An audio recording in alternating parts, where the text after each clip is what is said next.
Hi అండి అందరికీ. ఈరోజు వీడియోలో అయితే నేను కొన్ని బీరకాయలు అయితే కోసేసుకొని కొన్ని విత్తనాలు అయితే పెట్టుకుంటున్నాను. మీలో ఎవరైనా ఫస్ట్ టైం మన ఛానల్ చూస్తున్నట్లయితే మన ఛానల్ని సబ్స్క్రైబ్ చేసుకోండి. నేను పెట్టే ప్రతి వీడియో మీకు వస్తూ ఉంటుంది.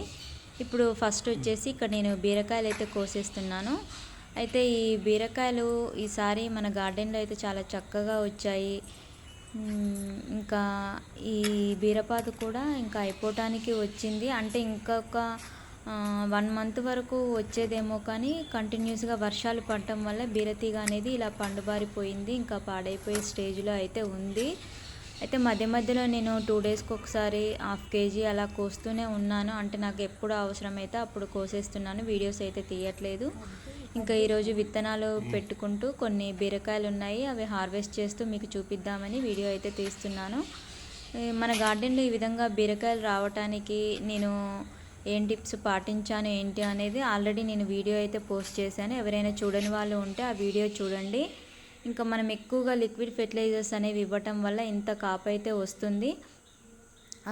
లిక్విడ్ ఫెర్టిలైజర్స్ వల్ల పాలినేషన్ అనేది బాగా జరిగి మన బీరకాయలు అనేవి వస్తున్నాయి. ఇలా హార్వెస్ట్ చేస్తున్నప్పుడు అసలు ఆనందం అయితే అసలు మాటల్లో చెప్పలేము. ఈరోజైతే నేను మా గార్డెన్లో కోసుకున్న బీరకాయలు అయితే ఇవి. నెక్స్ట్ ఇప్పుడైతే నేను విత్తనాలు అయితే పెట్టుకుంటాను. ఇక్కడ ఫస్ట్ వచ్చేసి ఇక్కడ నేను బెండ విత్తనాలు అయితే పెడుతున్నాను. ఈసారి అయితే కొన్ని ఎక్కువగా పెడతాను, ఎందుకంటే లాస్ట్ టైం పెట్టా కానీ అవి కొన్ని మొక్కలే ఉండటం వల్ల అన్ని బెండకాయలు ఒకసారి రావట్లేదు. ఇంకా వచ్చినవి వచ్చినట్టు కోసేసుకుంటున్నాను. ఈసారి కొన్ని ఎక్కువగానే పెట్టుకుంటున్నాను. ఎక్కువగా ఈ బెండకాయలు మా పాపనే తింటుంది మా ఇంట్లో.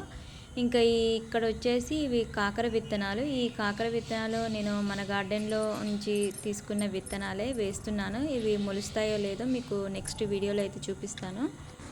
నెక్స్ట్ ఇక్కడ వచ్చేసి ఇవి దోస విత్తనాలు అండి. నేను పెట్టాను ఇంతకుముందు, మన వీడియోస్లో చూశారు కదండి. ఈ దోసకాయలు అయితే సరిగా రాలేదు. అయితే మీకు మన గార్డెన్లో కింద పడిమొలిచిన మొక్క ఎంత బాగా వచ్చిందో మీరు వీడియోస్లో చూస్తూనే ఉన్నారు కదండి.